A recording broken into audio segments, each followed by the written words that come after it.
اعوذ باللہ من الشیطان الرجیم بسم اللہ الرحمن الرحیم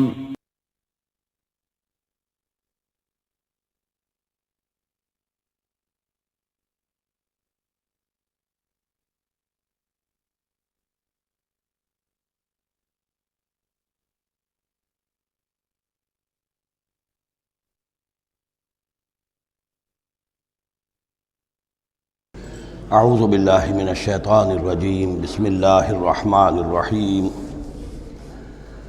وما قدر اللہ حق قدرہ اذ قالوا ما انزل اللہ علی بشر من شیء قل من انزل الکتاب الذی جاء بہ موسیٰ نورا وہدی للناس تجعلونہ قراطیس تبدونها وتخفون کثیرا وعلمتم ما لم تعلموا انتم ولا آباؤکم قل اللہ ثم ذرهم في خوضهم يلعبون وهذا كتاب أنزلناه مبارك مصدق الذي بين يديه ولتنذر القرى ومن حولها والذين يؤمنون بالآخرة يؤمنون به وهم على صلاتهم يحافظون صدق اللہ العظیم۔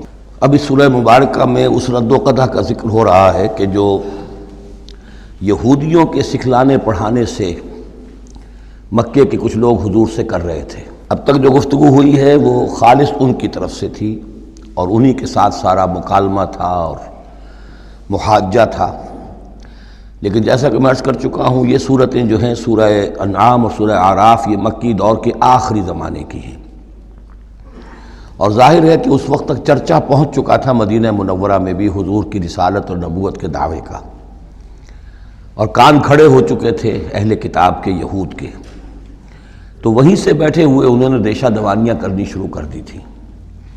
اور جیسے کہ ہم پڑھ چکے ہیں کہ جب زدہ میں کوئی آ جائے تو وہ یہاں تک کہہ بیٹھتے تھے کہ ان مسلمانوں سے تو یہ مشرک بہتر ہیں جو بتوں کو پوجتے ہیں وغیرہ وغیرہ۔ اسی طرح کی ایک بات وہ ہے جو یہاں کہی جا رہی ہے، وما قدر اللہ حق قدرہ، اور انہوں نے ہرگز قدر نہ کی اللہ کی جیسا کہ قدر کرنی چاہیے تھی۔ اس قالو، جب کہ انہوں نے کہا ما انزل اللہ علی بشر من شیء، جب کہ انہوں نے کہا کہ نہیں اتاری ہے اللہ نے کسی بھی انسان پر کوئی بھی چیز، کیٹیگوریکل ڈینائل۔ چونکہ یہ لوگ جو تھے مکے والے یہ کتابوں سے واقف نہیں تھے، تو یہود نے سب سے پہلے جو ان سے کہا وہ یہ ہے کہ یہ سب خیال ہے، وہم ہے، اللہ نے کبھی کوئی چیز اتاری ہی نہیں کسی پر۔ اب چونکہ یہ سوال آیا تھا ان کی طرف سے، لہذا جواب میں مشرکین مکہ سے خطاب نہیں کیا ہے، بلکہ براہ راست جن کی طرف سے یہ بات آئی تھی ان سے خطاب ہے۔ قل من انزل الکتاب الذی جاء بہ موسیٰ، ان سے پوچھئے کہ پھر کس نے اتاری تھی وہ کتاب جو موسیٰ لے کر آئے تھے؟ کیا وہ من گھڑت تھی موسیٰ کی؟ اپنے ہاتھ سے لکھی ہوئی تھی؟ اگر اللہ نے کبھی کچھ نہیں اتارا تو من انزل الکتاب الذی جاء بہ موسیٰ نورا وہدی للناس، کہ جو نور بھی تھی اس کے اندر نور بھی تھا، وہ خود روشن تھی اور لوگوں کے لیے رہنمائی تھی۔ تجعلونہ قراطیسا، تم نے اسے ورق ورق کر دیا ہے، ٹکڑوں میں بانٹ دیا ہے، حصوں میں تقسیم کر دیا ہے۔ تبدونہا وتخفون کثیرا، کچھ کو ظاہر بھی کرتے ہو لیکن اکثر کو چھپا کر رکھتے ہو۔ یہودیوں نے کتاب کو جس طرح چھپایا ہے اور اپنے من مانی فتویٰ فروشی کے لیے تو انہوں نے یہ شکل اختیار کی تھی کہ عام لوگوں کے ہاتھ میں یہ کتاب نہیں آنی چاہیے، بڑی محفوظ رہنی چاہیے وہ، اور یہ کہ عام لوگوں کی دسترس میں نہ ہو۔ وَعُلِّمْتُمْ مَا لَمْ تَعْلَمُوا أَنْتُمْ وَلَا آبَاؤُكُمْ، اور تمہیں سکھائی گئی تھی وہ سب باتیں جو نہ تم جانتے تھے تمہارے آباء و اجداد جانتے تھے۔ قُلِ اللَّهُ، کہیے یہ سب اللہ نے نازل کیا، تورات بھی اللہ نے نازل فرمائی تھی، انجیل بھی اللہ نے نازل فرمائی تھی، اب یہ قرآن بھی اللہ نے نازل فرمایا ہے۔ ثُمَّ ذَرْهُمْ فِي خَوْضِهِمْ يَلْعَبُونَ، پھر یہ بات کہنے کے بعد اے نبی صلی اللہ علیہ وسلم ان کو چھوڑ دیجئے اور ان سے کنارہ کشی کر لیجئے، وہ اپنی باتوں میں خرافات کے اندر کھیلتے رہیں۔ وَهَذَا كِتَابٌ أَنزَلْنَاهُ مُبَارَكٌ، اور اب یہ کتاب ہے جسے ہم نے نازل کیا ہے بڑی بابرکت ہے، مصدق الذی بین یدیہ، جو تصدیق کرتے ہوئے آئی ہے اس کی جو اس کے سامنے موجود ہے۔ وَلِتُنذِرَ القرى ومن حولها، تاکہ اے نبی صلی اللہ علیہ وسلم آپ خبردار کر دیں القرى اور اس کے آس پاس کے لوگوں کو۔ قرا قریے کی جمع ہے، قرا بستیوں کی ماں، بستیوں کی جڑ، بستیوں کی بنیاد۔ ہر ملک کے اندر ایک شہر ایسا ہوتا ہے کہ جو گویا کہ اس کے لیے مرکز کی حیثیت رکھتا ہے، دارالخلافہ کہیں، دارالحکومت کہیں۔ تو اگرچہ عرب میں کوئی حکومت نہیں تھی مرکزی حکومت، لیکن یہ کہ عرب میں، جزیرہ نما عرب میں مکہ مکرمہ کو ام القریٰ کی حیثیت حاصل تھی۔ یہی ایک شہر ایسا تھا کہ جہاں ایک تو یہ کہ کعبہ تھا، تمام قبیلے جو ہیں وہ یہاں حج کے لیے آتے تھے، ان کا مذہبی مرکز تھا۔ پھر یہ کہ جو قریش کو خاص طور پر ایسٹ ویسٹ ٹریڈ کے اندر جو خاص مونوپلی حاصل ہو گئی تھی، اور وہ بھی اسی کعبے کی برکت کی وجہ سے، اس کی وجہ سے پیسے کی ریل پیل بھی تھی، قافلے آتے تھے جاتے تھے، یہیں سے ہو کر جو یمن سے قافلے چلتے تھے مکے سے ہو کر شام کو جاتے تھے، شام سے آتے تھے مکے سے ہو کر پھر یمن کو جاتے تھے۔ یہ ام القریٰ ہے۔ تو اے نبی، ہم نے آپ کے پاس اب یہ کتاب نازل کی ہے جو مبارک ہے، تاکہ آپ ام القریٰ میں جو رہنے والے انہیں خبردار کریں، اور من حولہا، اور جو ان کے ارد گرد ہیں۔ اب یہ من حولہا کا معاملہ یہ ہے کہ اس کا تو دائرہ بڑھتا چلا جائے گا، اس لیے کہ ایک ماحول امیجیٹ ہے، ایک ذرا اور فاصلے پر ہے، ایک اور فاصلے پر ہے۔ اور ویسے یہ ہے کہ دنیا کا نقشہ اگر ہم دیکھیں کہ جو بھی پرانے بر اعظم تین تھے، ایشیا، یورپ اور افریقہ، باقی یہ کہ امریکہ بھی بہت دیر کے بعد جا کر جو دریافت ہوا ہے، آسٹریلیا اور انٹارکٹیکا جو ہیں، تو یہ اصل میں ناف معلوم ہوتی ہے ان تین بر اعظموں کی۔ تینوں بر اعظم جہاں پر جڑ رہے ہوتے ہیں، تقریباً یہ علاقہ ہے جسے ہم مڈل ایسٹ کہتے ہیں۔ یہ مڈل ایسٹ تو اس کے لیے مس نومر ہے، صحیح لفظ نہیں ہے، لیکن یہ ضرور ہے کہ یہ نقطہ اتصال ہے جہاں یورپ مل رہا ہے، ایشیا مل رہا ہے، افریقہ مل رہا ہے، اور اس جنکشن پر یہ جزیرہ نما عرب واقع ہے۔ لہذا یہ اس اعتبار سے پوری دنیا کے لیے بھی ایک مرکز کی حیثیت رکھتا ہے۔ تو من حولہا میں پھیلتے چلے جائیں گے تو پورا قرۂ ارضی بھی آ جائے گا۔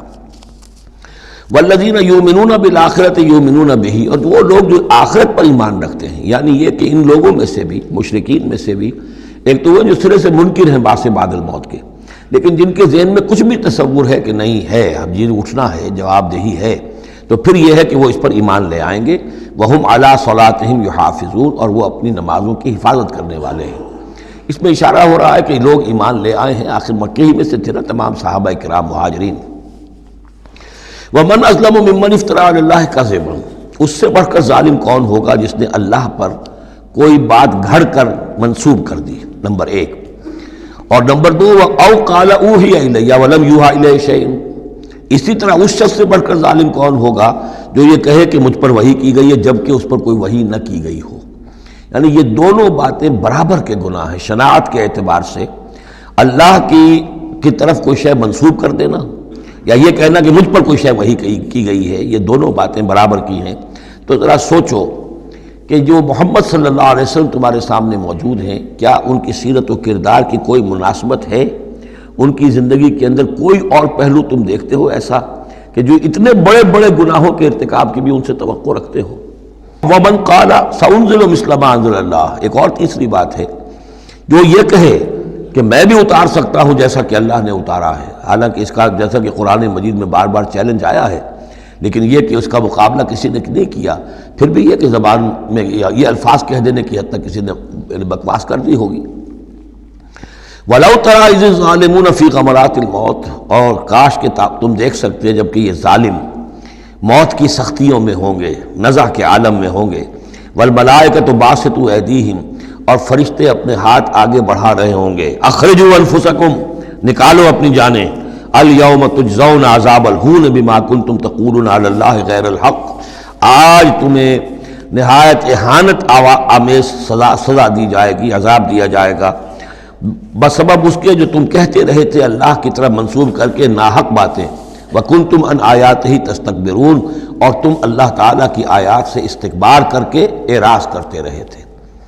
وَلَقَدْ جِئْتُمُونَا فُرَادًا، اور پھر قیامت کے دن کہا جائے گا آ گئے ہو ہمارے پاس اکیلے اکیلے، کوئی تمہارے ساتھ لاؤ لشکر نہیں، کوئی تمہارے ساتھ ساز و سامان نہیں، تمہارے وہ خدم و حشم نہیں، کوئی تمہارے حمایتی نہیں، کوئی جماعت و جمعیت نہیں، کیونکہ یہ بات آگے بھی کہی گئی ہے سورہ مریم میں، وَكُلُّهُمْ آتِيهِ يَوْمَ الْقِيَامَةِ فَرْدًا، قیامت کے دن ہر شخص کا جو محاسبہ انفرادی حیثیت میں ہوگا، اور ظاہر بات ہے اکیلا آدمی کھڑا ہوگا، نہ اس کے رشتہ دار ہیں، نہ ماں باپ ہیں، نہ اولاد ہیں، نہ بیوی ہے، نہ بیوی کے ساتھ اس کا شوہر ہے، اور نہ ساز و سامان ہے، خدم و حشم ہے، کچھ بھی نہیں۔ لقد جئتمونا فرادا کما خلقناکم اول مرہ، جیسے کہ ہم نے تمہیں پیدا کیا تھا پہلی مرتبہ۔ اب یہ نوٹ کیجئے، خلقناکم اول مرہ، اس کا مطلب ہے تخلیق دو مرتبہ ہوئی ہے۔ ایک تخلیق عالم ارواح میں ہوئی تھی، اس وقت بھی سب اکیلے اکیلے کھڑے تھے، نہ کوئی کسی کا باپ تھا، نہ کوئی کسی کی ماں تھی، ارواح کے مابین کوئی رشتہ داری نہیں تھی۔ یہ رشتہ داریاں تو پھر عالم خلق میں ہوئی ہیں آ کر، کہ ایک باپ اور ماں کا معاملہ ہے، پھر اولاد کا معاملہ ہے، پھر دادا اور پوتے کا معاملہ ہے۔ یہ ارواح کے مابین کوئی اس طرح کی رشتہ داری نہیں تھی۔ تو جیسے کہ ہم نے تمہیں پیدا کیا تھا پہلی مرتبہ، کہ تمام انسان وہاں موجود تھے، فرق صرف یہ ہے کہ قیامت کے دن جب ہم کھڑے ہوں گے تو ہمیں ایک جسم بھی اور دیا جائے گا، لیکن جس وقت ہم تھے اللہ تعالیٰ کے پاس اس وقت عالم ارواح میں، اور جب ہم سے عہد لیا گیا تھا الست بربکم قالوا بلی، تو مجرد ارواح تھی، اس وقت کوئی جسم نہیں تھا۔ لیکن یہ کہ وہ جو اس کے اندر مشابہت ہے کہ جیسے اس وقت بھی حضرت آدم سے لے کر ان کی نسل کے آخری انسان تک جو دنیا میں ہوگا قیامت تک، وہ سب کے سب ان کی ارواح موجود تھیں، اسی طریقے سے قیامت کے دن بھی یہ سب کے سب کھڑے ہوں گے۔ وَتَرَكْتُمْ مَا خَوَّلْنَاكُمْ، اور تم چھوڑ آئے ہو اپنے پیچھے جن چیزوں میں کہ ہم نے تمہیں لپیٹ دیا تھا۔ یہ اصل میں کیا ہے؟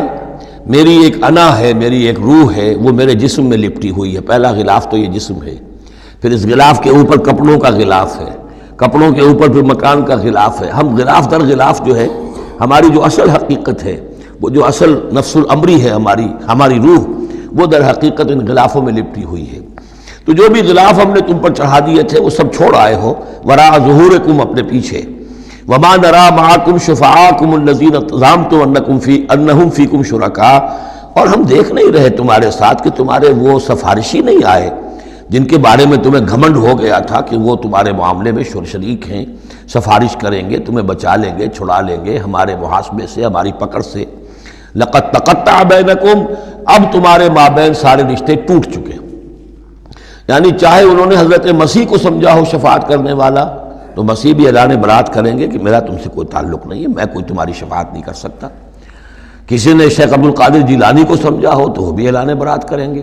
باقی موہوم جو ہے لات عزا منات، وہ کس بلا کا نام ہے یہ تو ہم جانتے ہی نہیں، لیکن جن کو اولیاء اللہ کو، انبیاء کو یا ملائکہ کو اگر سمجھا گیا تھا تو وہ بھی قد تقطع بینہم، وہ سارے رشتے جو ہیں وہ کٹ جائیں گے۔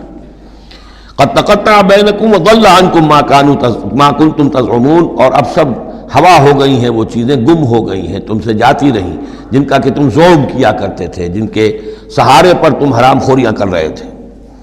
ان اللہ فالق الحب والنوا، یقیناً اللہ ہی ہے کہ جو دانے اور گٹھلی کو پھاڑتا ہے۔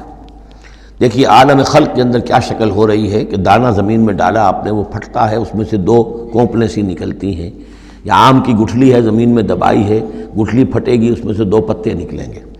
یہ کون کر رہا ہے؟ اگرچہ بظاہر خود بخود ہو رہا ہے، جو بھی اللہ تعالیٰ نے فزیکل اور کیمیکل چینجز کے یہاں پہ قوانین بنا دیے ہیں اس کے تحت ہو رہا ہے، لیکن کرنے والا کون ہے؟ فاعل حقیقی کون ہے؟ جیسا کہ شیخ عبد القادر جیلانی ہی کا نام آیا تھا رحمۃ اللہ علیہ، تو انہوں نے اپنے جو وصایا ہیں ان میں بڑا پیارا جملہ لکھا ہے کہ اے میرے بچے، اپنے بچے کے لیے وصیت لکھی تھی، اس حقیقت کو ہر وقت مستحضر رکھنا کہ لا فاعل فی الحقیقت ولا مؤثر الا اللہ، حقیقت میں مؤثر اور فاعل اللہ کے سوا کوئی نہیں۔ تاثیر ہے تو اس کی بنا پر ہے، اس کے اذن سے ہے۔ کوئی فعل کا ارادہ تم کر سکتے ہو، لیکن فعل کا بالفعل انجام پذیر ہونا یہ تمہارے اختیار میں نہیں ہے، یہ تو اللہ کے حکم سے ہوگا۔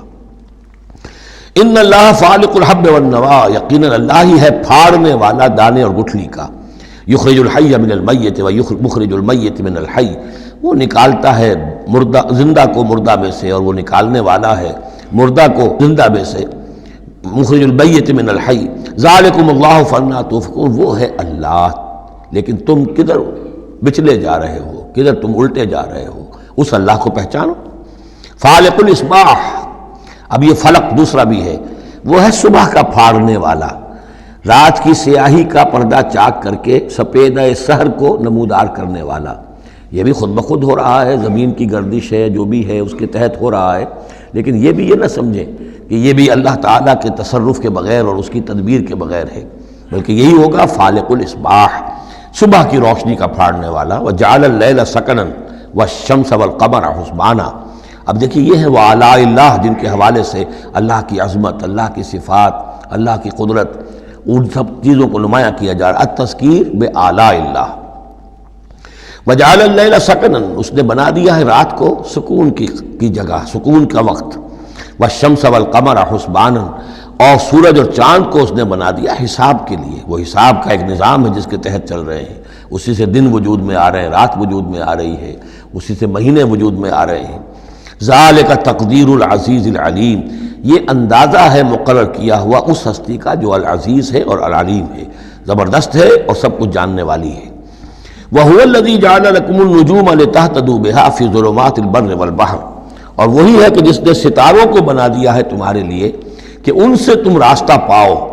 اندھیری راتوں کے اندر قافلے چلتے تھے تو ستاروں سے وہ سمت معین کر کے چلتے تھے، اسی طریقے سے جہاز رانی ہوتی تھی سمندر میں تو آپ کو معلوم ہے ستاروں ہی سے وہ اپنا رخ معین کرتے تھے۔ لِتَهْتَدُوا بِهَا فِي ظُلُمَاتِ الْبَرِّ وَالْبَحْرِ، خشکی اور سمندر کی تاریکیوں میں تم ان ستاروں سے راستہ پاتے ہو۔ قد فصلنا الآیات لقوم یعلمون، ہم نے تو اپنی آیات کو واضح کر دیا، اس کی تفصیل بیان کر دی، کھول کھول کر بیان کیا ان لوگوں کے لیے جو علم رکھتے ہیں یا جو علم حاصل کرنا چاہیں۔ وَهُوَ الَّذِي أَنشَأَكُم مِّن نَّفْسٍ وَاحِدَةٍ، اور وہی ہے کہ جس نے تمہیں اٹھایا ایک جان سے۔ یہ سب جو ہے ظاہر بات ہے کہ ایک جان سے بنا ہے، جو بھی پوری کی پوری یہ جو نسل انسانی بنی ہے وہ ایک جان سے بنی ہے۔ اس میں یہ بھی ہو سکتا ہے کہ مراد حضرت آدم علیہ السلام ہو، اور یہ بھی ہو سکتا ہے اگر کوئی حقیقت ہے ایولیوشن تھیوری میں تو اس کو آپ ٹریس کریں اور امیبا تک لے جائیں، وہ بھی ایک جان ہے۔ اس جان سے ہی پھر مختلف ارتقائی مراحل طے کرتے ہوئے، اس میں پہلے کوئی سیکس نہیں تھا، پھر ہوتے ہوتے سیکس ظاہر ہوا، تو اسی سے خلق منہا زوجہا والی بات جو ہے، اور اس پر ڈاکٹر رفیع الدین مرحوم نے قرآن اور علم جدید جو ان کی کتاب ہے اس میں بہت عمدہ تحقیق ان کی ہے، اور مولانا امین اصغر اصلاحی صاحب نے بھی اس کی تصویب کی ہے۔ تو جن لوگوں کو دلچسپی ہو اس کتاب کا مطالعہ کریں کہ یہ ایک جان سے پیدا کرنے کا مطلب کیا ہے۔ فَمُسْتَقَرٌّ وَمُسْتَوْدَعٌ، اس نے بنایا تمہیں ایک جان سے، لیکن پھر یہ کہ تمہارے لیے ایک تو مستقل ٹھکانہ ہے اور ایک ہے کچھ دیر کے لیے امانت کے طور پر رکھے جانے کی جگہ۔ اب یہ مستقر کیا ہے، مستودع کیا ہے، اس میں تین قول ہیں مفسرین کے۔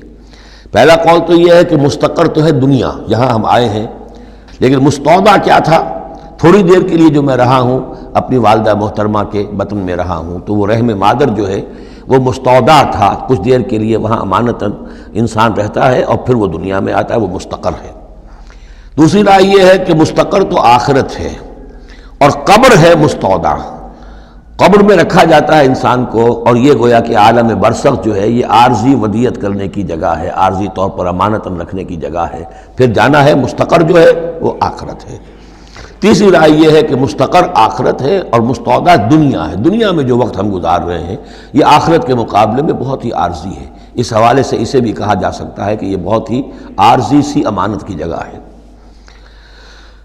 قد فصلنا الآیات لقوم یفقہون، ہم نے تو اپنی آیات کو واضح کر دیا ہے اور تفصیل بیان کر دی ہے ان لوگوں کے لیے جو تفقہ سے کام لیں، غور کریں، سوچیں، سمجھیں۔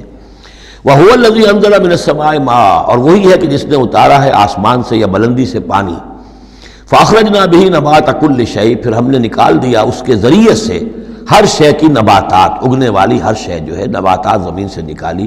فَأَخْرَجْنَا مِنْهُ، تو ہم نے اس کے ذریعے نکالے اس میں سے خضراً، سرسبز کھیتی، نخرج منہ حبا متراکبا، جس میں سے ہم نکالتے ہیں کہ جو دانے ہیں ایک دوسرے کے اوپر چڑھے ہوئے ہیں۔ اب سٹرا ہے تو چاہے وہ کوئی کسی بھی یعنی اس کا ہے اناج کا، اب کس طریقے سے کہ دانے کے اوپر دانہ چڑھا ہوا ہوتا ہے، حبا متراکبا، یہ دانے ایک دوسرے کے اوپر چڑھے ہوئے ہوتے ہیں۔ وَمِنَ النَّخْلِ مِنْ طَلْعِهَا قِنْوَانٌ دَانِيَةٌ، اور کھجور کے گابھے میں سے گوشے ہوتے ہیں کہ جو لٹکتے ہوئے ہوتے ہیں۔ وَجَنَّاتٍ مِّنْ أَعْنَابٍ، اور باغات ہم نے بنا دیے ہیں جو کہ کھجور انگوروں کے ہیں۔ وَالزَّيْتُونَ، اور زیتون، وَالرُّمَّانَ، اور انار، مُشْتَبِهًا وغیر متشابہ، ایسے بھی جو ایک دوسرے سے ملتے جلتے ہیں رنگ میں، روپ میں، شکل میں، اور ایسے بھی ہیں کہ جن میں کچھ فرق ہے۔ انظروا إِلَىٰ ثَمَرِهِ إِذَا أَثْمَرَ، ذرا غور سے دیکھا کرو اس کے ثمر کو جب کہ وہ پکتا ہے، کیسا تدریجاً اس کے اندر، ابھی بڑا کچا پھل ہے، پھر اس کے اندر وہ پکنے کا عمل کس طرح تدریجاً ہو رہا ہے۔ انظروا الی ثمرہ، ان ثمرات کو دیکھا کرو، اذا اسمرا جب کہ وہ پکتے ہیں پھل لاتے ہیں، وینعہ اور اس کے پکنے کو بھی دیکھو، اذا اینعا یہ گویا کہ یہاں محذوف ہوگا، وینعہ اذا اینعا، انظروا الی ثمرہ اذا اسمرا دیکھو اس کے پھل لانے کو جب کہ وہ پھل لائے، وینعہ اذا اینعا اور اس کے پکنے کو دیکھو کس طرح تدریجاً وہ پکتا ہے۔ ان فی ذالکم لآیات لقوم یؤمنون، یقیناً اس میں ہیں نشانیاں ان لوگوں کے لیے جو ایمان لانا چاہیں یا جو ایمان رکھتے ہوں۔ جن کے پاس تھوڑا ایمان ہے ان آیات پر غور کریں گے، ایمان بڑھ جائے گا، ایمان میں اضافہ ہوگا، زادتہم ایمانا، اور جن کے دلوں میں طلب ہدایت ہے انہیں انہی نشانیوں سے ایمان کی دولت نصیب ہو جائے گی۔ وجعلوا للہ شرکاء الجن، اور انہوں نے اللہ کے شریک بنا دیا جنات کو، وخلقہم وخرقوا لہ بنینا، حالانکہ اللہ نے ان کو بھی پیدا کیا ہے، جیسے انسانوں کو پیدا کیا جنات کو پیدا کیا۔ فرق صرف یہ ہے کہ جنات کو آگ سے پیدا کیا، اور جنات جو ہیں اپنی طبعی طور پر اس کائنات میں بہت دور تک ان کی رسائی ہے۔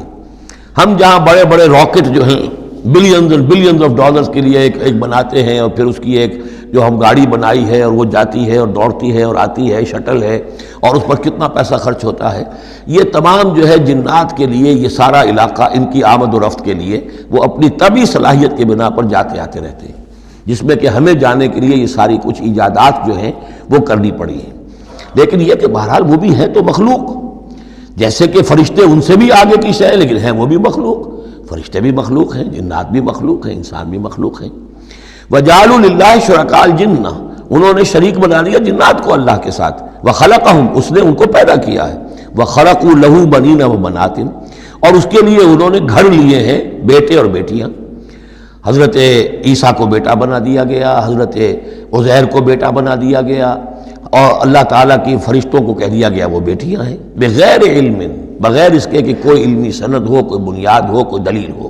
سبحانہ و تعالی عما یصفون، وہ پاک ہے اور بہت بلند و بالا ہے ان تمام چیزوں سے جو یہ بیان کر رہے ہیں۔ بدیع السماوات والارض، یہ لفظ آ چکا ہے سورہ بقرہ میں، کریشن ایکس نیہیلو، عدم محض سے وجود میں لانے والا، وہ ہے کہ جو آسمانوں اور زمین کو وجود میں لایا ہے عدم محض سے۔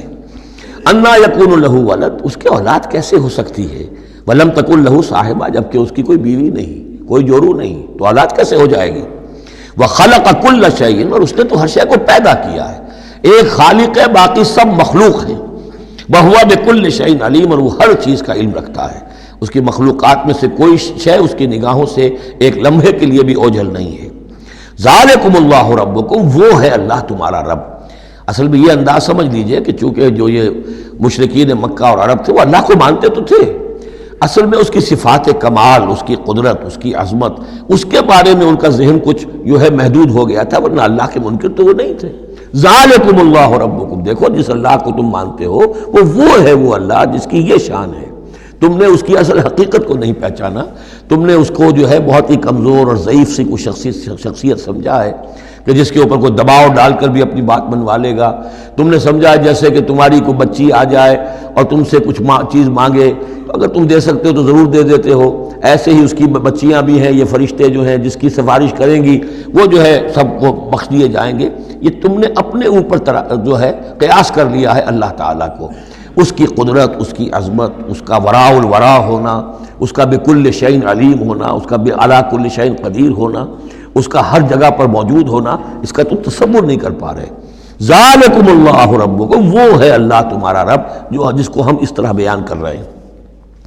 لا الہ الا ہوا، اس کے سوا کوئی معبود نہیں ہے، خالق کل شیء، وہ ہر شے کا بنانے والا، پیدا کرنے والا ہے، فاعبدوہ، بس اسی کی بندگی اور پرستش کرو۔ وہو علی کل شیء وکیل، اور وہ ہر شے کا کارساز وہی ہے، کوئی تمہارے لیے کارساز نہیں۔ لا تتخذوا من دونی وکیلا، میرے سوا کسی اور کو اپنا کارساز نہ سمجھنا۔ لا تدرکہ الابصار وہو یدرک الابصار وہو اللطیف الخبیر، اسے نگاہیں نہیں پا سکتی، کیوں؟ هو اللطیف، وہ اتنا لطیف ہے، اتنا لطیف ہے، اتنا لطیف ہے کہ تمہاری نگاہیں اسے نہیں پا سکتی، نہیں دیکھ سکتی۔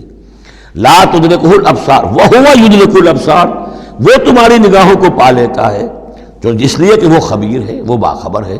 تو لطیف اور خبیر کے جو دو یہاں اسماء آئے ہیں وہ در حقیقت اس نوعیت سے کہ وہ تو اتنی لطیف ہستی ہے چنانچہ شب معراج میں بھی آیا حضور نے اللہ کو دیکھا یا نہیں دیکھا، اس میں کچھ اختلاف ہے۔ حضرت علی کی رائے یہ ہے کہ دیکھا، حضور نے اللہ کو دیکھا، لیکن حضرت عمر اور حضرت عائشہ رضی اللہ تعالی عنہ ان کی رائے یہ ہے کہ نہیں، اور حضرت عائشہ کا قول یہ ہے نور انا یرا، تو نور ہے، اسے دیکھا کیسے جائے گا؟ تو وہ اتنی لطیف ہستی ہے کہ اس کا دیکھنا ہماری نگاہوں سے ہم نہیں دیکھ سکتے، دل کی آنکھ سے دیکھ سکتے ہیں، دل کی آنکھ سے محمد رسول اللہ دنیا میں بیٹھ کر بھی دیکھ سکتے تھے، لیکن ان آنکھوں سے دیکھنا ممکن نہیں ہے۔ جیسے کہ حضرت موسیٰ نے جب استدعا کی تھی رب ارنی انظر الیک، تو صاف کہہ دیا کہ لن ترانی، تم مجھے نہیں دیکھ سکتے۔ لا تدرکہ الابصار، اسے نگاہیں نہیں پا سکتی، ادراک نہیں کر سکتی اس کا تمہاری نگاہیں، وہو یدرک الابصار، وہ تمہاری نگاہوں کو پا لیتا ہے، وہ دیکھ رہا ہے تمہیں، ہر چیز تمہاری جو ہے وہ اس کے سامنے آیا ہے، وہو اللطیف الخبیر۔ قد جاءکم بصائر من ربکم، دیکھو تمہارے پاس آ چکی ہیں بصیرت افروز باتیں تمہارے رب کی طرف سے، فمن ابصر فلنفسہ، تو جو کوئی دیکھے گا، آنکھیں کھولے گا، حقائق کا مواجہہ کرے گا، حقیقت کو تسلیم کرے گا، تو وہ اپنے بھلے کے لیے، فلنفسہ، ومن عمی فعلیہا، اور جو کوئی اندھا بن جائے گا، آنکھیں بند کر لے گا، حقیقت کو نہیں دیکھنا چاہے گا کسی تعصب کی وجہ سے، ہردرمی کی وجہ سے، ضد کی وجہ سے، تو اس کا سارا وبال اس پر آئے گا۔ وما انا علیکم بحفیظ، اور بہرحال میں تمہارا کوئی نگران نہیں ہوں، میں تمہارے اوپر کوئی ٹھیکیدار نہیں ہوں، میں تمہاری طرف سے جواب دہ نہیں ہوں۔ وَكَذَلِكَ نُصَرِّفُ الْآيَاتِ، اور اسی طرح ہم اپنی آیات کو گردش میں لاتے ہیں، وَلِيَقُولُوا دَرَسْتَ، تاکہ یہ پکار اٹھے کہ اے نبی صلی اللہ علیہ وسلم آپ نے سمجھانے کا حق ادا کر دیا۔ درستہ اصل میں عربی زبان میں آتا ہے درس یدرسو، لکھنا مٹانا، لکھنا مٹانا۔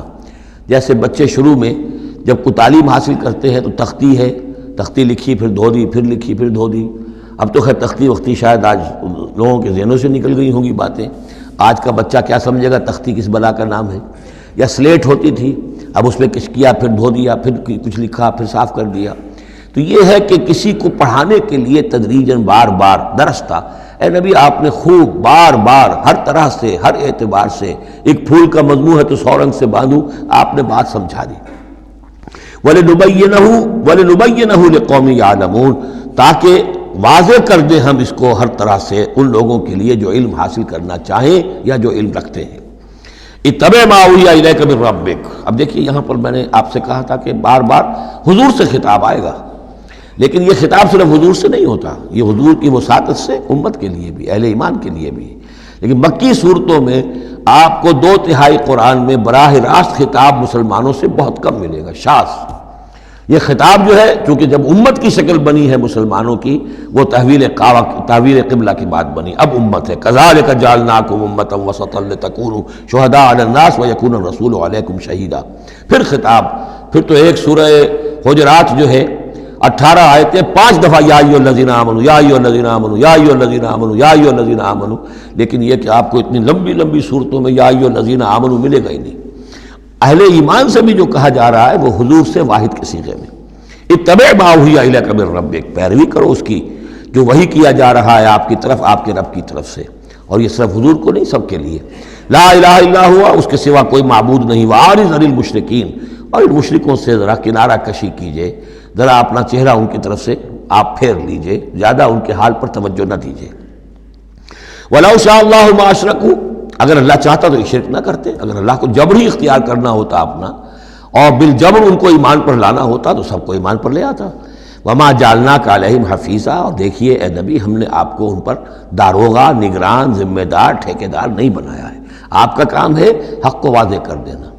انذر بہ، ذکر بہ، بشر بہ، اس قرآن کے ذریعے بشارت دیتے رہیے، قرآن کے ذریعے خبردار کرتے رہیے، قرآن کے ذریعے تذکیر کرتے رہیے، آپ کا کام یہ ہے۔ فذکر انما انت مذکر لست علیہم بمسیطر، یاد دہانی کرائیے، اس لیے کہ آپ یاد دہانی کرانے والے ہیں، آپ ان کے اوپر داروغہ نہیں ہیں۔ وما انت علیہم بوکیل ولا تسبوا الذین یدعون من دون اللہ فیسبوا اللہ عدوا بغیر علم، اب یہاں مسلمانوں سے خطاب ہے، لیکن دیکھیے یا ایھا الذین آمنوا نہیں ہے، یہ خاص ہے قرآن کے اسلوب کو سمجھنے کے لیے۔ اور مت گالیاں دو ان کو، برا بھلا کہو ان کو جن کو یہ پکارتے ہیں اللہ کے سوا، یعنی کوئی جوشیلا نوجوان مسلمانوں میں سے اور وہ گالیاں دینی شروع کر دے لات اور عزا اور منات کو، کیا ہے یہ، کچھ نہیں ہے، ان کی کوئی حیثیت نہیں ہے، تو یہ ساری چیزیں ٹھیک نہیں ہیں۔ ان کے وہ محترم انہوں نے جو بھی گھڑے ہوئے ہیں ان کے ذہنوں میں ان کی عظمت ہے، ان کی عقیدت ہے، خام خواہ وہ جوش میں آ کے غصے میں آ کے اب اللہ کو گالیاں دینے لگیں گے۔ تو اس سے یہ کہ خام خواہ اس طرح کا اشتعال آمیز انداز اختیار نہ کرو۔ وَلَا تَسُبُّوا الَّذِينَ يَدْعُونَ مِن دُونِ اللَّهِ، مت گالیاں دو یا برا بھلا کہو انہیں جنہیں یہ پکارتے ہیں اللہ کے سوا، فَيَسُبُّوا اللَّهَ عَدْوًا بِغَيْرِ علم، تو اللہ کو گالیاں دینے لگ جائیں گے زیادتی کے اندر آ کر، زدم زدہ میں آ کر، بغیر علم کے۔ كَذَلِكَ زَيَّنَّا لِكُلِّ أُمَّةٍ عَمَلَهُمْ، اسی طرح ہم نے ہر قوم کے لیے اس کے عمل کو مزین کر دیا ہے، وہ اسی میں خوش ہے، مگن ہے۔ ہمارے آباء و اجداد کی مورتیاں ہیں، یہ دیویاں ہیں، دیوتا ہیں، اس میں مگن ہیں، ان کے احساسات ہیں، ان کے جذبات ہیں۔ سمجھاؤ ضرور، انذار کرو، تبشیر کرو، تذکیر کرو، تبلیغ کرو، نصیحت کرو، سب کچھ کرو، لیکن یہ ہے کہ ان کے ساتھ گالم گلوچ نہیں اور ان کے معبودوں کو برا بھلا کہنا نہیں۔ ثم الی ربہم مرجعہم، پھر ان کے رب ہی کی طرف ان سب کو لوٹنا ہے، فینبئہم بما کانوا یعملون، وہ ان کو جتلا دے گا جو کچھ کہ وہ کرتے رہے تھے۔ واقسموا باللہ جہد ایمانہم، اور وہ قسمیں کھا کھا کر کہتے ہیں، اب یہ وہی آ گیا جو عمود ہے اس سورہ مبارکہ کا، کچھ عرصے سے اس کچھ رکوعوں سے اس کا تذکرہ نہیں آیا تھا، اب پھر بڑے شد و مت کے ساتھ وہی بات، دکھاؤ ہمیں معجزہ، دکھاؤ ہم ایمان لے آئیں گے۔ کیوں نہیں دکھاتے معجزہ؟ نبوت کا دعویٰ ہے، رسالت کا دعویٰ ہے، عام دعویٰ تو نہیں کر رہے ہو تم، کیوں نہیں کوئی معجزہ دکھاتے؟ جب خود کہتے ہو کہ موسیٰ نے دکھائے، عیسیٰ نے دکھائے، فلاں نے دکھائے، قوم سمود کو دکھا دیا گیا معجزہ، تو آخر کیا قیامت آ گئی؟ ہمیں کیوں نہیں معجزہ دکھاتے؟ وَأَقْسَمُوا بِاللَّهِ جَهْدَ أَيْمَانِهِمْ، اور اپنے عوام پر اثر ڈالنے کے لیے قسم، خدا کی قسم ہے محمد ہم ایمان لے آئیں گے، آپ دکھائیے تو صحیح ایک دفعہ معجزہ، کیا بگڑتا تھا ان کا قسمیں کھانے میں؟ اقسموا باللہ جہد ایمانہم، وہ اللہ کی قسمیں کھا رہے ہیں اپنی پوری قوت کے ساتھ، شد و مت کے ساتھ، لئن جاءتہم آیۃ لیؤمنن بہا، اگر آیت آ جائے، نشانی آ جائے، معجزہ دکھا دیا جائے، وہ لازماً ایمان لے آئیں گے۔ قل انما الآیات عند اللہ، کہہ دیجئے نشانیاں تو سب اللہ کے اختیار میں، میرے اختیار میں نہیں، اللہ کا فیصلہ وہ نہیں دکھانا چاہتا۔ اب اس میں جو اثر پڑ سکتا تھا اہل ایمان پر، اس کا جواب ہے آگے، وما یشعرکم، اے مسلمانوں تمہیں کیا پتا ہے، انہا اذا جاءت لا یؤمنون، جب وہ نشانی آ جائے گی تب بھی یہ نہیں مانیں گے، لیکن ان کی مہلت ختم ہو جائے گی، پھر وہ عذاب فوری طور پر آ جائے گا۔ ابھی در حقیقت اس میں خیر ہے، اس میں بھلائی ہے، اسی میں ان کے لیے اپنے اوپر سختی جھیل لو، اپنے اوپر جو بھی اس وقت تنگی آ گئی ہے، ضیق ہے، اس کو برداشت کرو، لیکن یہ کہ یہ چیز ان کے قوم کے حق میں، لوگوں کے حق میں مفید نہیں ہوگی۔ اور اب جو آیت آئی ہے وہ بہت ہی اہم ہے، وَنُقَلِّبُ أَفْئِدَتَهُمْ وَأَبْصَارَهُمْ كَمَا لَمْ يُؤْمِنُوا بِهِ أَوَّلَ مَرَّةٍ، ہم ان کے دلوں کو الٹ دیں گے، ان کی نگاہوں کو الٹ دیں گے، اس لیے کہ وہ ایمان نہیں لائے تھے پہلی مرتبہ۔ دیکھیے یہ قاعدہ قانون اب اچھی طرح سمجھ لیجئے جو سورہ بقرہ کے شروع ہی میں آ گیا تھا پہلے رکوع میں۔ انسان کا معاملہ یہ ہے کہ اللہ تعالیٰ نے اسے جو صلاحیتیں دی ہیں، اگر وہ اس کو استعمال کرے گا تو اس صلاحیت میں اضافہ ہوتا ہے۔ آپ علم جو ہے لوگوں کو سکھائیں گے، آپ کے علم میں اضافہ ہوگا۔ آپ آنکھ کا استعمال کریں گے، آنکھ کی بصارت برقرار رہے گی۔ پٹی باندھ دیجیے آنکھ پر، 2-4 مہینے تک پٹی بندھی رہے، بصارت زائل ہو جائے گی۔ اس جوڑ کا کام ہے کہ یہ چلے، حرکت کرے، اس کے اوپر آپ پلاسٹر لگا دیجیے، کئی مہینے لگا رہے، اس کی حرکت ختم ہو جائے گی، لاک ہو جائے گی۔ جو صلاحیت اللہ نے دی ہے اس کا استعمال نہیں ہوگا تو وہ ہوتے ہوتے وہ صلاحیت پھر زائل ہو جاتی ہے، ضائع ہو جاتی ہے، سلب ہو جاتی ہے۔ ایک باطنی صلاحیت ہے حق کو پہچاننے کی، میرے اندر وہ صلاحیت ہے، مجھ پہ حق منکشف ہوا اور میرے دل نے گواہی دی حق ہے، میں نے اس کو دیکھنے سے انکار کر دیا، نہیں مانوں گا میں، ضد کی وجہ سے، تعصب کی وجہ سے، ہٹ درمی کی وجہ سے۔ اب اس کے بعد دوبارہ پھر کہیں وہ حق کی ایک چنگاری سی روشن ہوئی، اب اس کا اثر آپ پر کم ہوگا، اس کے اثرات جو ہیں وہ کم ہوں گے، ہوتے ہوتے وہ شکل ہو جائے گی کہ اب سرے سے وہ حق کے پہچاننے کی صلاحیت ہی ختم ہو جائے گی۔ اس کو کہا ہے ختم اللہ علی قلوبہم وعلی سمعہم وعلی ابصارہم غشاوہ، اللہ نے مہر کر دی ہے ان کے دلوں پر اور ان کی سماعت پر اور ان کی آنکھوں کے آگے پردے ڈال دیے، اس لیے کہ اب مہر ہو گئی، جس کو انگریزی میں ہم کہتے ہیں پوائنٹ آف نو ریٹرن، اب اس انتہا کو پہنچ چکے ہو تم کہ یہاں سے واپسی کا کوئی امکان نہیں۔ ہر معاملے میں کوئی ایک وقت ہوتا ہے کہ ابھی آپ واپس جا سکتے ہیں، کوئی پسپائی کوئی اختیار کر سکتے ہیں، کوئی واپس جا سکتے ہیں، کوئی شرافت کے ساتھ کہیں جو ہے وہ آپ ریٹریکٹ کر سکتے ہیں اپنے سٹیپس کو، ایک حد کے بعد پھر ممکن نہیں ہوتا۔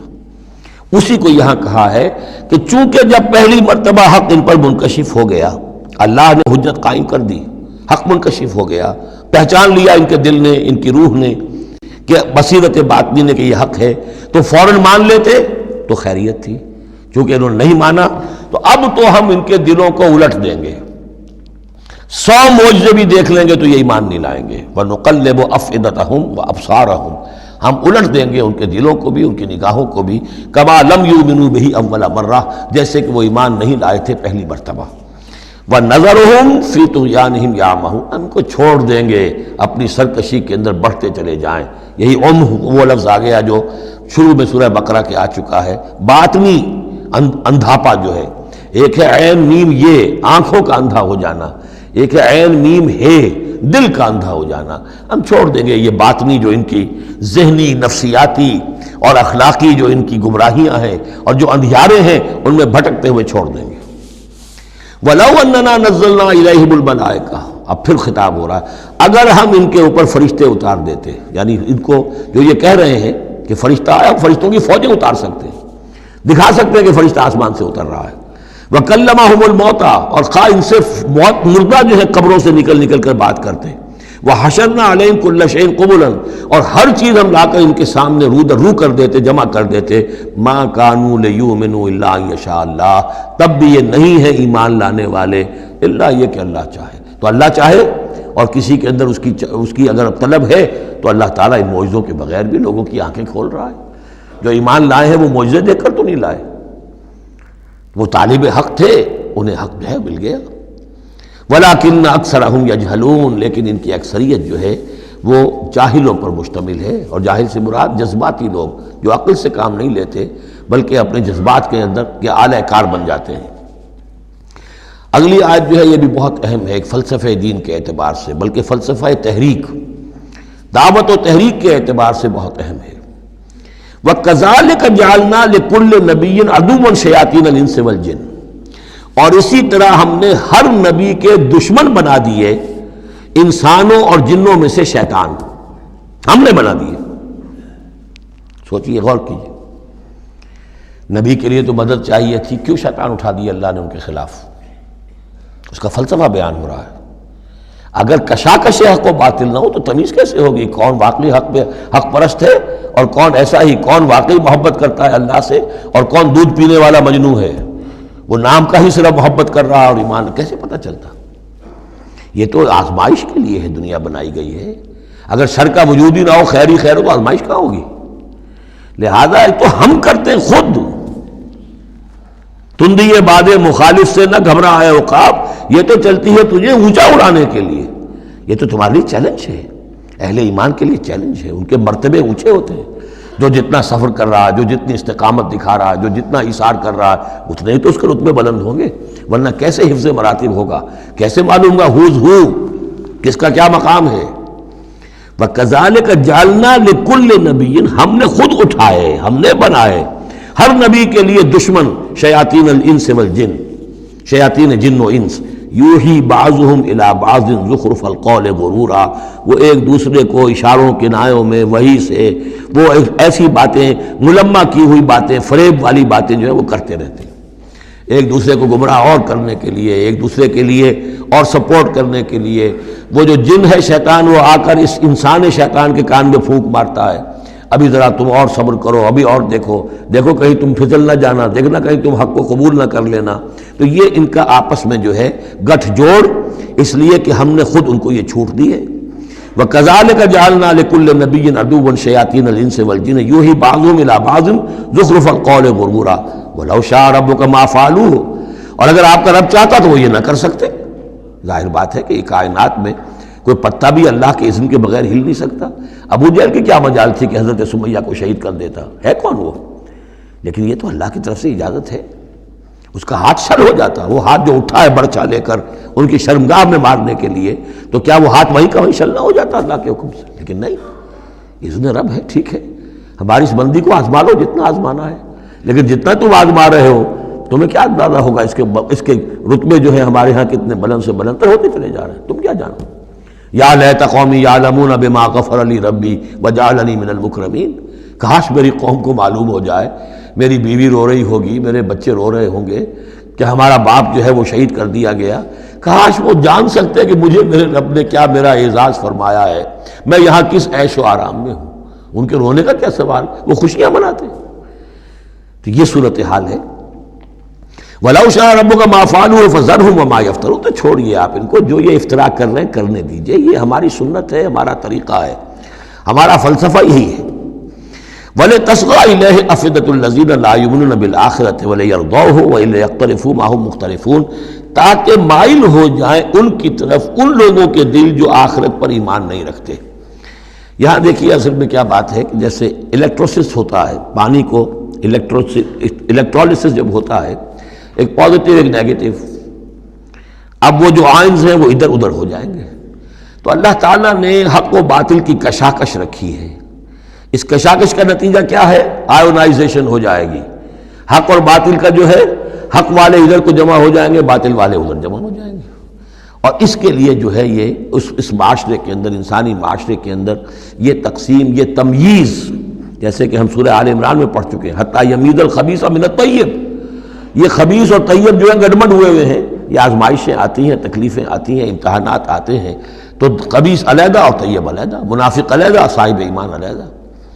تو فرمایا لِتَصْغَىٰ إِلَيْهِ أَفْئِدَةُ الَّذِينَ لَا يُؤْمِنُونَ بِالْآخِرَةِ، تاکہ اس کی طرف، ان شیاطین جن و انس کی جو باتیں ہیں پھیلائی ہوئی، ان کی طرف متوجہ ہو جائیں، مائل ہو جائیں ان لوگوں کے دل جو آخرت پر ایمان نہیں رکھتے، وَلِيَرْضَوْهُ، اور تاکہ وہ اس کو پسند بھی کریں، اور پھر وہ جو بھی اپنے برے اعمال کا جو انبار جمع کرنا چاہتے ہیں جمع کر لیں۔ وَلِيَقْتَرِفُوا مَا هُمْ مُقْتَرِفُونَ أَفَغَيْرَ اللَّهِ أَبْتَغِي حَكَمًا، پھر وہی سوال، اسی طرح میں نے کہا تھا سرچنگ کویسچن، کیا تم چاہتے ہو میں اللہ کے سوا کسی کو حکم بناؤں اپنا؟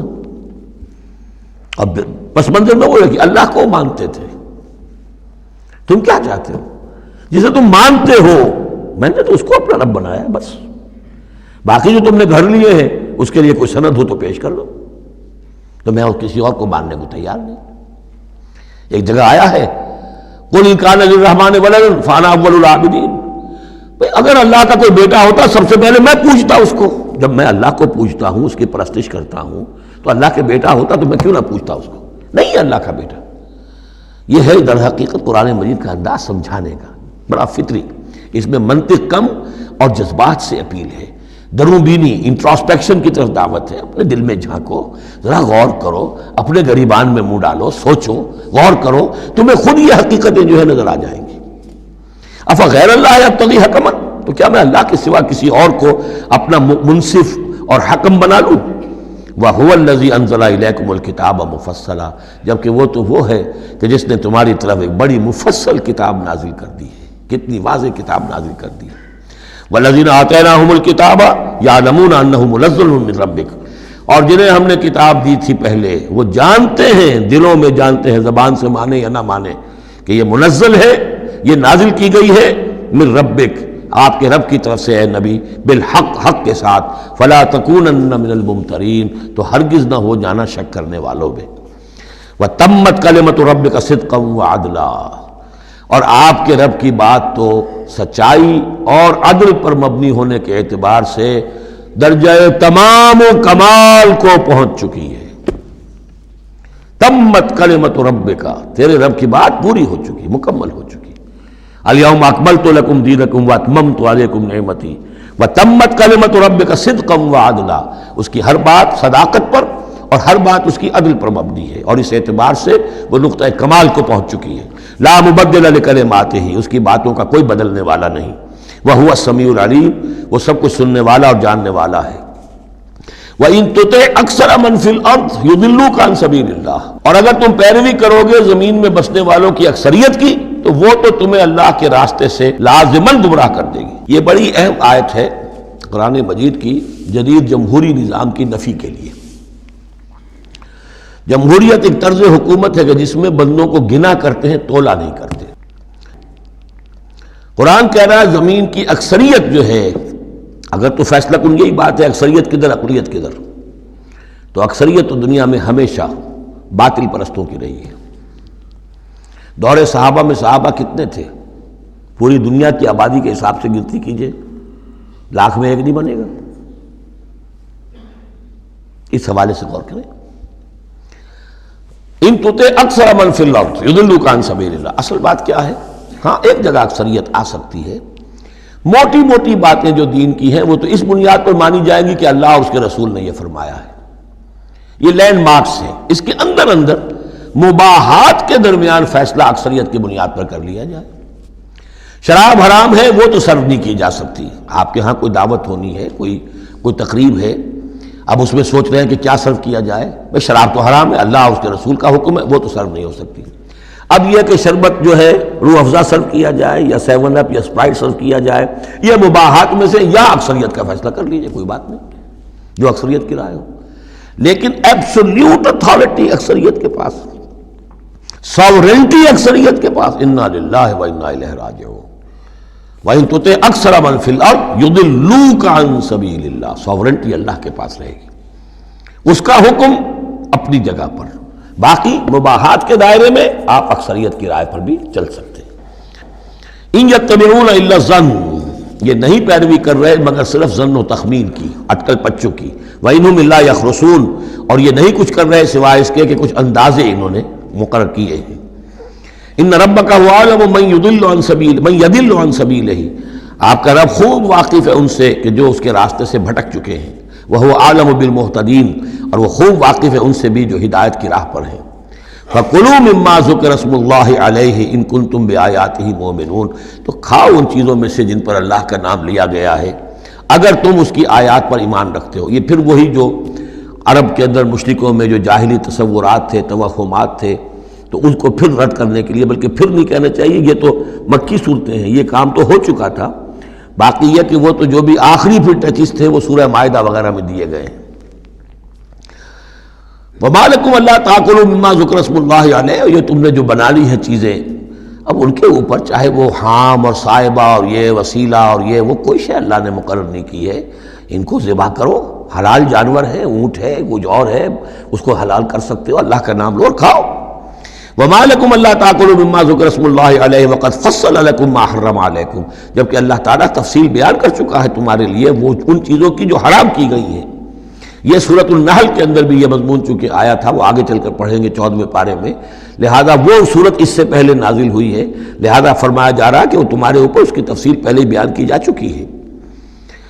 إِلَّا مَا اضْطُرِرْتُمْ إِلَيْهِ، اس میں بھی تمہارے لیے گنجائش ہے کہ اگر اضطرار ہے، جان پر بنی ہوئی ہے، بھوک سے جان نکل رہی ہے، تو ان حرام چیزوں میں سے بھی کچھ کھا کر جان بچائی جا سکتی ہے۔ وَإِنَّ كَثِيرًا لَيُضِلُّونَ بِأَهْوَائِهِمْ بِغَيْرِ عِلْمٍ، اور اکثر لوگ جو ہیں وہ بغیر کسی تحقیق کے، بغیر علم کے، اپنی خواہشات کی بنا پر لوگوں کو گمراہ کرتے پھرتے ہیں۔ ان ربک هو اعلم بالمعتدین، اور یقیناً تیرا رب خوب جانتا ہے ان حد سے تجاوز کرنے والوں کو۔ وَذَرُوا ظَاهِرَ الْإِثْمِ وَبَاطِنَهُ، اور چھوڑ دو، تعلق منقطع کر لو ہر طرح کے گناہ سے، چاہے وہ کھلا ہو یا چھپا ہو۔ ان الذین یکسبون الاسم، یقیناً جو لوگ گناہ کماتے ہیں، سیجزون بما کانوا یختلفون، تو انہیں یقیناً بدلہ ملے گا اس کا جو وہ جمع کر رہے ہیں، جو کھتے بھر رہے ہیں برائیوں کے اور برے اعمال کے، ان کا پورا بدلہ ملے گا۔ ولا تاکلوا مما لم یذکر اسم اللہ علیہ، اور مت کھاؤ اس میں سے جس پر اللہ کا نام نہ لیا گیا ہو۔ یہ اصل میں ایک خاص چیز ہے جو آگے آئے گی آیت نمبر 138 میں، کہ ان کے اسی قسم کے توہمات میں سے بعض جانوروں پر وہ کہتے تھے اللہ کا نام لینا ہی نہیں ہے، اس کا خاص طور پر تذکرہ ہے، یہ عام نہیں ہے یہ آیت۔ ولا تاکلوا مما لم یذکر اسم اللہ علیہ، مت کھاؤ اس میں سے کہ جس پر اللہ کا نام نہیں لیا جاتا۔ وَإِنَّهُ لَفِسْقٌ، یقیناً وہ جو ہے وہ تو گناہ ہے اس کا کھانا۔ وَإِنَّ الشَّيَاطِينَ لَيُوحُونَ إِلَىٰ أَوْلِيَائِهِمْ لِيُجَادِلُوكُمْ، اور یہ شیاطین جو ہیں یہ اپنے دوستوں اور اپنے ساتھیوں کو وحی کرتے رہتے ہیں، پٹی پڑھاتے رہتے ہیں، وسوسہ اندازی کرتے رہتے ہیں تاکہ وہ تم سے جھگڑا کریں۔ وَإِنْ أَطَعْتُمُوهُمْ إِنَّكُمْ لَمُشْرِكُونَ، اگر تم ان کا کہنا مانو گے تو تم بھی مشرک ہو جاؤ گے۔ اب ایک بڑی پیاری بات وہ کہتے تھے، آپ کو بھی اچھی لگے گی، دیکھو جو اللہ نے مارا ہے خود مر گیا، وہ تو تم نے حرام کر دیا، جو خود مارتے ہو وہ حلال ہو گیا۔ بات اچھی لگے گی نا؟ جیسے انما البیع مثل الربا، بیع بھی تو ربا کی طرح ہے، اس میں بھی نفع ہوتا ہے، اس میں بھی نفع ہوتا ہے۔ تو یہ جو اشکالات ہوتے ہیں بظاہر جو ہیں بڑے دل نشین، تو اسی طریقے سے یہ کہ اللہ کا مارا ہوا ہے، یہ اللہ نے مارا، یہ مر گیا اپنی موت، اس اللہ نے مارا، یہ تو حرام ہے، اور تم جسے مارو جسے ذبح کرو وہ حلال ہے۔ اب یہ بات جو ہے، لیکن یہ کہ تم یہ مجادلہ کریں گے تم سے، یہ دلیل بازی کریں گے، یہ تمہارے سامنے جو ہے اس طرح کی حرکتیں کریں گے، لیکن تم چھوڑو انہیں، دفع کرو۔ اب امن کا تھا میتن فاحییناہ ہو، تو بنا جو کوئی تھا مردہ اور ہم نے اسے زندہ کر دیا۔ اس سے مراد ہے حیات معنوی اور موت معنوی۔ ایک شخص جو اللہ سے واقف نہیں ہے، صرف دنیا کا بندہ بنا ہوا ہے، تو وہ در حقیقت ایک انسانیت اس کی مردہ ہے، وہ حیوان کی حیثیت سے جو زندہ ہے، بحیثیت انسان وہ مردہ ہے۔ پھر اللہ نے اسے ہدایت دی، اس کو ایمان کی نعمت، اب وہ زندہ ہوا۔ اب امن کانا میتن فاحییناہ وجعلنا لہ نورا، اور پھر ہم اس کو نور بنا دے دیتے ہیں۔ اب وہ اللہ کی کتاب اس کے سامنے ہے، یمشی بہ فی الناس، اب اس کو لے کر وہ چل رہا ہے لوگوں کے مابین۔ کمن مثلہ فی الظلمات، کیا وہ شخص ان کی طرح ہو جائے گا کہ جو اندھیروں میں بھٹک رہا ہو، لیس بخارج منہا، اور اس سے وہ نکلنے والا ہے ہی نہیں۔ کذالک زین للکافرین ما کانوا یعملون، اس طرح مزین کر دیا گیا، کھبا دیا گیا ان کافروں کے لیے جو کچھ کہ یہ کر رہے ہیں، یعنی اس میں ہی مگن ہے وہ۔ لیکن ایک وہ شخص تھا جس کو پہلے ہوش نہیں تھا، توجہ نہیں تھی، حضرت عمر ہے رضی اللہ تعالیٰ عنہ، 6 سال لگ گئے، حضرت حمزہ ہے 6 سال لگ گئے، 6 سال میں ایمان لا رہے ہیں۔ لیکن پھر یہ ہے کہ اللہ نے ہدایت دے دی، اس کے بعد یہ ہے کہ وہ نور قرآن مجید بھی موجود ہے، اب چل رہے ہیں، آگے بڑھ رہے ہیں، سر فروشیاں کر رہے ہیں۔ اب ایک وہ ہے جو بھٹکتے ہی رہے ساری عمر اور اسی اندھیاروں کے اندر ہی جانے دے گئے۔ وَكَذَلِكَ جَعَلْنَا فِي كُلِّ قَرْيَةٍ أَكَابِرَ مُجْرِمِيهَا، اسی طرح ہم نے ہر بستی میں بڑے بڑے مجرم کھڑے کیے، لِيَمْكُرُوا فِيهَا، تاکہ وہ اس میں خوب چالیں چلیں۔ وہی بات، شیاطین الانس والجن کو ہم نے اٹھایا، اسی طرح ہر بستی کے اندر جو سردار اور بڑے وہاں کے چودھری ہوتے ہیں، ہم ان کو چھوٹ دیتے ہیں کہ وہ کھڑے ہوں اور روکیں لوگوں کو، اور لوگوں کو ستائیں، اور لوگوں سے امتحان لیں، لوگوں کو آزمائش میں ڈالیں، چالیں چلیں، تاکہ جو صاحب جوہر ہیں ان کے جوہر کھلیں، ان کے اور نکھریں، ان کے اندر کی صلاحیتیں جو ہے وہ اور اجاگر ہوں۔ اکابر مجرمیہا لیمکروا فیہا، تاکہ خوب چالیں چلیں۔ وما یمکرون الا بانفسہم، حالانکہ وہ نہیں مکر کر رہے مگر اپنی جانوں پر، سارا وبال تو اپنے اوپر لے لیں گے بالآخر۔ بظاہر جو کچھ کر رہے ہیں وہ، لیکن یہ کہ اس کا جب نتیجہ ان کے سامنے آئے گا، جو سمیہ اور یاسر کے ساتھ کیا ہے ابو جہل نے رضی اللہ تعالیٰ عنہما، جب وہ حقیقت سامنے آئے گی تب آنکھ کھلے گی۔ جب آنکھ کھلی گل کی تو موسم تھا خزاں کا۔ الا بانفسہم وما یشعرون، لیکن انہیں اس کا شعور نہیں ہے۔ وَإِذَا جَاءَتْهُمْ آیَةٌ قَالُوا لَن نُؤْمِنَ حَتَّىٰ نُؤْتَىٰ مِثْلَ مَا أُوتِیَ رُسُلُ اللَّهِ، اور جب ان کے پاس کوئی نشانی آتی ہے، نشانی سے مراد قرآن کی آیت، قرآن کی دلیل، تشبیہ، تصریف آیات نئے انداز میں، فرمایا جب بھی ان کے پاس آیت آتی قالوا لن نؤمن، وہ کہتے ہیں ہم ہرگز ایمان نہیں لائیں گے، حتیٰ نؤتیٰ مثل ما اوتی رسول اللہ، جب تک کہ ہمیں بھی وہی چیز نہ دی جائے جو اللہ کے دوسرے رسولوں کو دی گئی تھی، ویسے ہی حصی معجزے۔ اللہ عالم حیث یجعل رسالتہ، اللہ تعالیٰ زیادہ واقف ہے اس سے کہ وہ اپنی رسالت کے لیے کیا جگہ، کیا محل، کیا مقام معین کرے۔ اللہ تعالیٰ نے اس وقت ان کے لیے یہی رکھا، وہ بھی اللہ کی حکمت کے تحت تھا۔ اور اب جب کہ نوع انسانی شعور کے اعتبار سے بلوغ کی عمر کو پہنچ چکی ہے، بچہ چھوٹا ہوتا ہے کھیلنے کے لیے کھلونے دیے جاتے ہیں، لیکن ذرا بڑا ہو جائے تو اسے کھلونے نہیں دیے جاتے، اب اسے حکمت سکھائی جاتی ہے، عقل سکھائی جاتی ہے، شعور سکھایا جاتا ہے، تمیز سکھائی جاتی ہے۔ تو وہ نوع انسانی کا دور طفولیت تھا، اس میں ابھی ان کا فہم، ان کی عقل، ان کے شعور، ابھی ان کی جو ہے بلوغت کو نہیں پہنچی تھی یہ شعور کی چیزیں، لہذا ان کے لیے وہ کھلونے بھی تھے، حصی معجزات بھی تھے۔ اب انسان بحیثیت مجموعی نوع انسانی جو ہے عقلی بلوغ کو اور شعور کے بلوغ کو پہنچ چکی ہے، لہذا اب وہ چیزیں نہیں دکھائی جائیں گی۔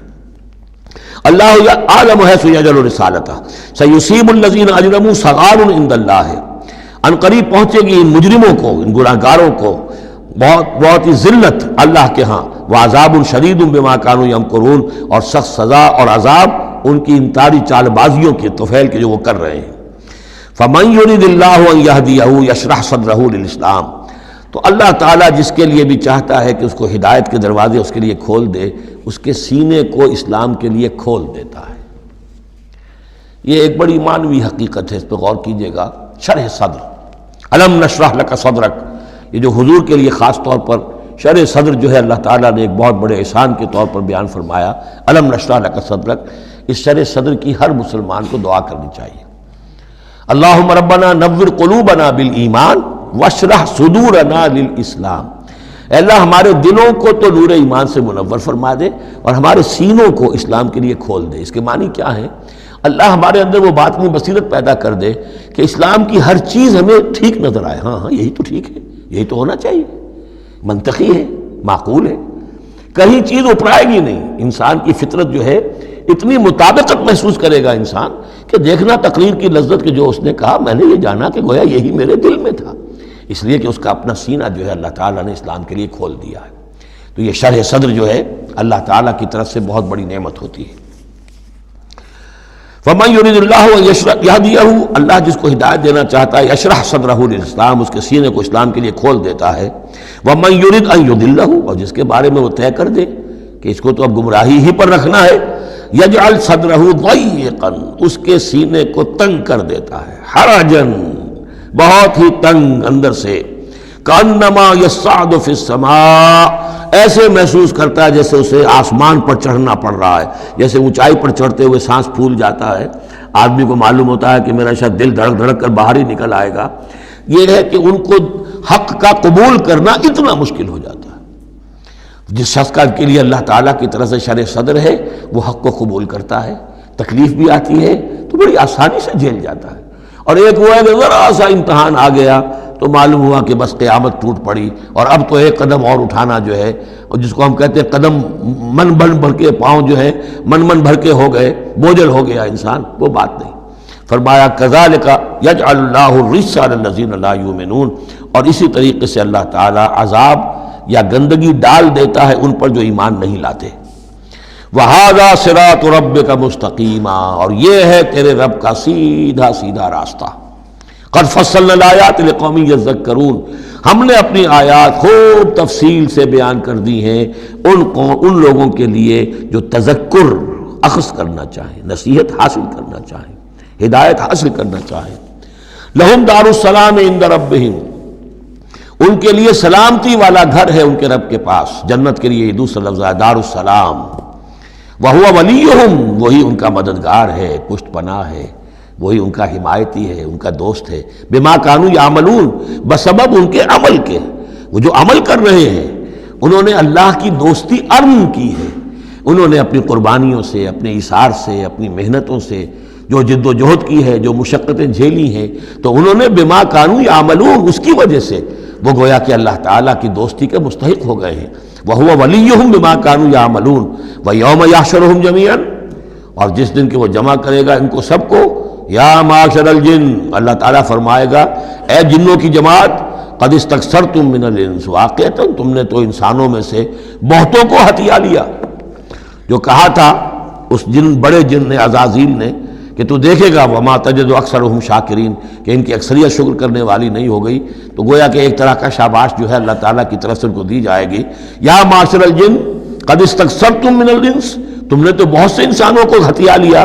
وقال اولیاؤہم من الانس، اور جو ان کے ساتھی تھے انسانوں میں سے، ان کی غیرت ذرا جاگے گی کہ اللہ تعالیٰ نے یہ کیا کہہ دیا کہ ان جنات نے ہمیں جو ہے ہتھیا لیا اور شکار کر لیا۔